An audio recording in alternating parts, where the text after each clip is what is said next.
Hi, I'm Dr. Maggie Gill, and I'm an Associate Professor of Psychology and Neuroscience at North Central College. Hi, I'm Michael Stefanik, Assistant Professor of Psychology and Neuroscience here at North Central College. Today, Dr. Stefanik and I are going to talk about seasons and synapses, how the brain processes seasonal change. So, do you think you have the winter blues? Is it difficult to get up in the morning during the winter? Do you feel like going to bed earlier? Or do you just overall feel like you have less energy?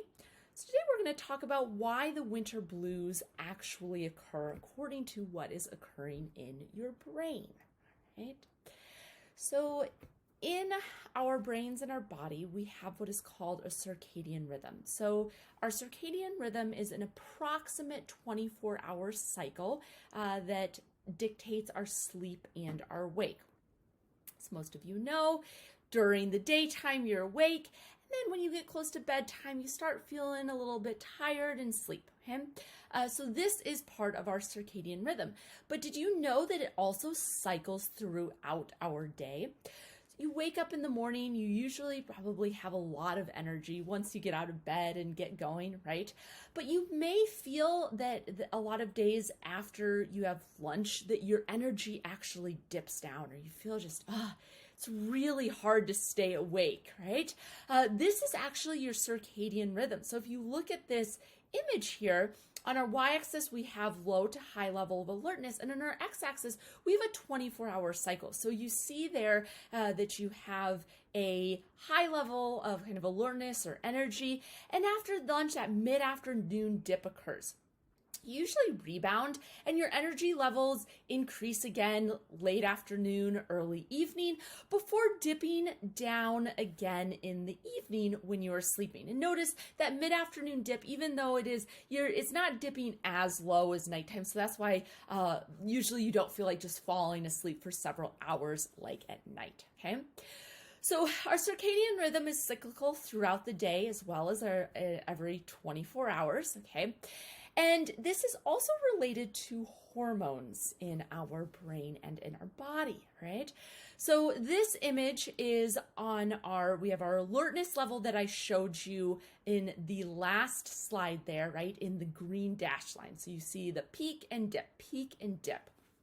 And the first line you see there is the dotted black line, which is cortisol levels. So cortisol levels are actually released as part of our stress hormones, okay? But these cortisol levels are going to mimic that alertness levels, but just kind of peak and dip a little bit before our alertness. The other hormone that plays a large role in our circadian rhythm is melatonin. Okay. You may have heard of melatonin as it relates to sleep. Some people take it before bed in order to induce sleep, but it doesn't work in all people. And Dr. Stefanik will talk a little bit more about these levels and why they decrease and increase. But you can see that they are actually occurring opposite that level of alertness. So when we are very alert, we have low levels of melatonin. And when we are really tired or sleeping, we have really high levels of melatonin. So how does the body here regulate this circadian rhythm and these hormones, these cortisol, melatonin levels? It actually all starts with light entering our eyes. So this is just a cross section looking at an eye. You can see light entering into the eye, and it's actually projected, you see there, towards the back of the eye. So it goes in your eye, and your eye is spherical, and so it shines on the very back. And in the back of our eye there, we have a part of our eye that is called the retina. So the retina lines kind of the whole back and some of our sides of our eye. Now, if we were to zoom in on this retinal layer, we actually see that it's made up of several layers of cells, okay? So those green cells that are labeled at the top, those are called photoreceptors, okay? And they are either cones or rods. These, you may have heard of, they're responsible for our rods for the black and white vision and the cones for color vision, so we can see red, green, and blue. And this actually, they combine to be able to see all aspects of the rainbow. Now, these photoreceptor cells, they project those middle layer cells that you can see that are fluorescently labeled in red and green and blue. Again, these are all fluorescently labeled, so these are not actually the colors that they look like. These are our bipolar cells, and then they project to those ones that are kind of bluish with a pink outline. These are called our ganglion cells, all right? And our ganglion cells are what are really responsible for regulating or the start of regulation for our circadian rhythm. This is a really cool picture. This is in a mouse retina, those ganglion cells that are fluorescently labeled. So why are we interested in these ganglion cells? Hey, usually these ganglion cells in our eyes, again, they're receiving and processing information from those rods and cones and other cells. But there's a special type of ganglion cells in our eyes that contain something called melanopsin, okay? So 1 to 3% of these ganglion cells contain this melanopsin. And we say they basically act like photoreceptors. So they are detecting, when we say photoreceptors, that they're detecting light from the outside environment, okay? So in these 1 to 3% of cells that have this melanopsin, they are detecting a special wavelength of light that is 460 to 480 nanometers. And this range in our scale, you may remember from elementary school, kind of our rainbow scale with the nanometers of different wavelengths of light, right? This special 460 to 480 nanometers actually detects blue light, okay? And this blue light, I do want to say that those wavelengths are different than the blue light detected by those cones, okay? So that's actually a different range of blue light. This blue light is really special in that it is emitted by our sun in daylight, but we've also have ways now that we can produce this light other than sunlight. One way that we see this in the world around us is with our technology, actually. So if you've ever had trouble sleeping and your doctor said to you, well, make sure you don't watch TV or aren't on your computer or your phone before bed, it's because these electronic devices actually emit a large amount of this 460 to 480 nanometer light. You may actually notice this too in your phones or your tablets in recent years. You may see that at 10 o'clock, at 9 o'clock at night, whenever you have it set actually, that your phone goes into what's called night mode and your screen turns kind of a yellowish color. What this is actually doing is it's trying to block this 460 to 480 nanometer light so that it is not acting like sunlight and causing you to stay awake at night, right? And so it's this specific wavelength of light that is detected by these ganglion cells that are the start of this regulation of our circadian rhythm. So we've got now some photosensitive ganglion cells in the eye themselves that are detecting a wavelength of light that's not present in our normal visual system.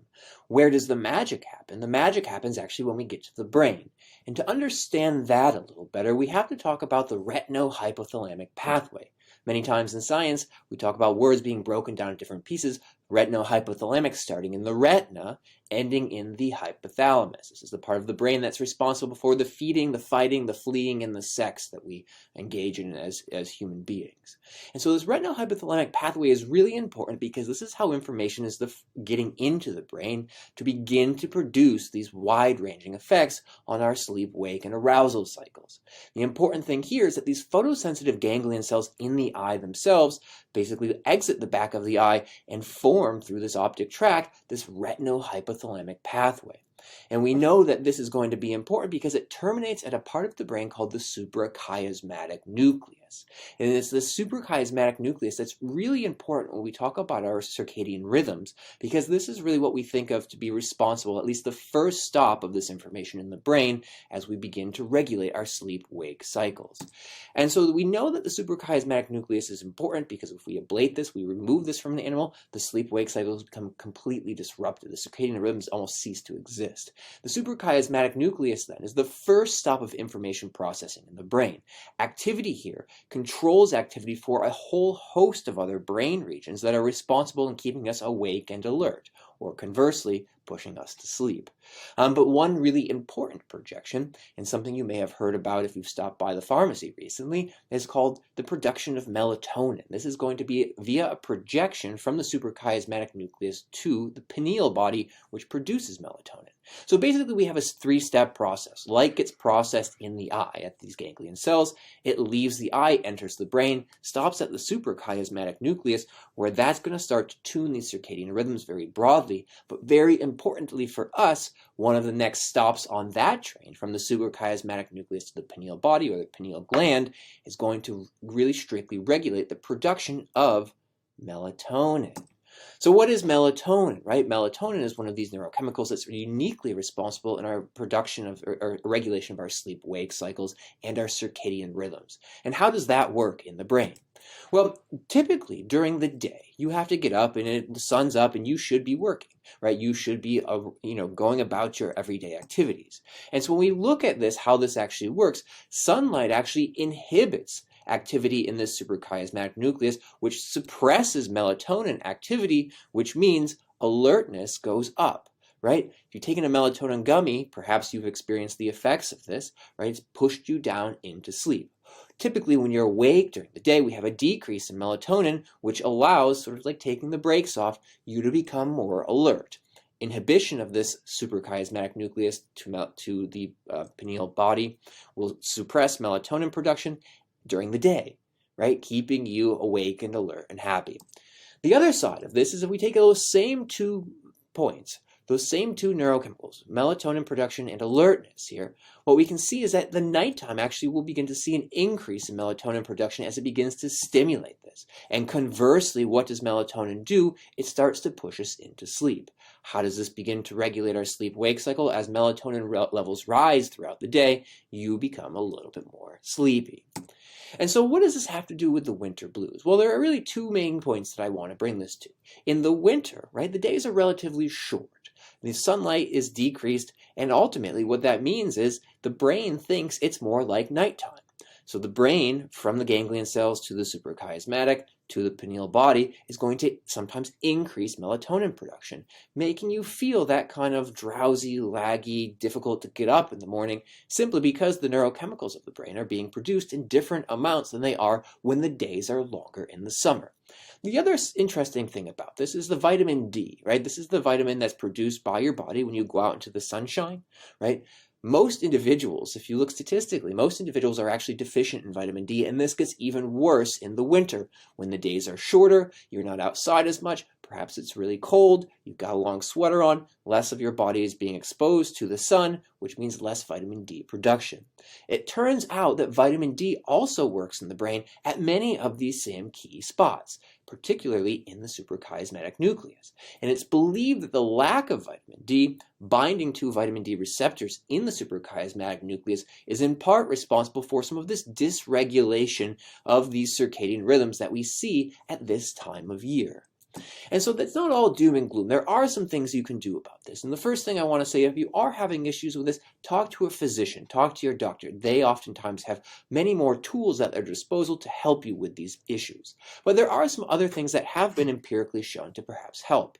One of them is things like light therapy. So blue light sun lamps. Blue light, again, triggers the ganglion cells, which trigger the suprachiasmatic nucleus, which suppress melatonin production, right? These blue light lamps can actually be shown to decrease, they work essentially by decreasing melatonin levels and helping you stay up.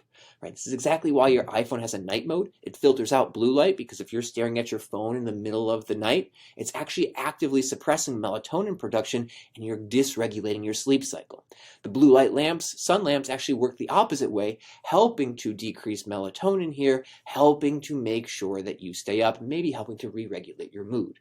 The other thing that you could do potentially is to get more vitamin D. You can accomplish this in a whole host of ways, but 2 easy ways. One would be to get outside, right? Go outside, enjoy the sunshine, try to get some exercise, or by taking vitamin D supplements. And there's some critical evidence to suggest that vitamin D itself can actually help to regulate some of these depression or winter blue-like phenotypes in individuals over a period of time.